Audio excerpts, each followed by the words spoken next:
পাহাড়ে প্রাকৃতিক পদ্ধতিতে সুন্দর কাপড় কিভাবে তৈরি করা হয় আমি আপনাকে দেখাবো। প্রথমে আমরা নরম সাদা তুলা সংগ্রহ করি, এটি পুঙ্খানুপুঙ্খভাবে পরিষ্কার করি এবং তারপর পাতলা সুতো তৈরি করি। তারপর আমরা এই সুতোটি ঠান্ডা পাহাড়ি ঝর্ণার জলে ধুয়ে একটি ভারী জিনিস দিয়ে পেটাই, যাতে সুতোটি শক্তিশালী হয় এবং এর কোমলতা বজায় থাকে। তারপর আমরা কাপড়টিকে পাহাড়ি ফুলে সৌন্দর্য দিতে আমাদের প্রিয় রঙে ডুবিয়ে রাখি। তারপর আমরা এটি রোদে শুকানোর জন্য ঝুলিয়ে রাখি। একবার পুঙ্খানুপুঙ্খভাবে শুকিয়ে গেলে আমরা এটি আবার চালের জল দিয়ে ধুয়ে ফেলি, যাতে সুতোটি একটি সুন্দর নরম জমিন তৈরি হয় এবং এটি পরতে অত্যন্ত আরামদায়ক হয়।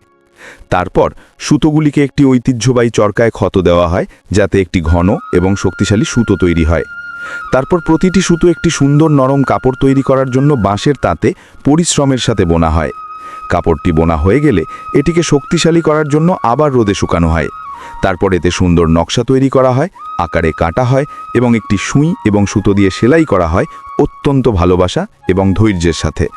সকাল থেকে সন্ধ্যা পর্যন্ত অক্লান্ত পরিশ্রমের পর আমাদের পাহাড়ি সিল্ক প্রস্তুত, প্রাকৃতিক পদ্ধতিতে বোনা একটি সুন্দর এবং সূক্ষ্ম কাপড়। এই প্রাচীন শিল্পটি আমাদের দাদি দিদিমার সময় থেকে আজ পর্যন্ত সংরক্ষিত আছে। এই কাপড় কেবল আমাদের সৌন্দর্যই বৃদ্ধি করে না, গ্রীষ্মে আরাম এবং শীতলতাও প্রদান করে। যাই হোক, কার কার পাহাড় ভালো লাগে কমেন্টে বলুন। দয়া করে চ্যানেলটি সাবস্ক্রাইব করুন, লাইক কমেন্ট শেয়ার করে উপকার করুন।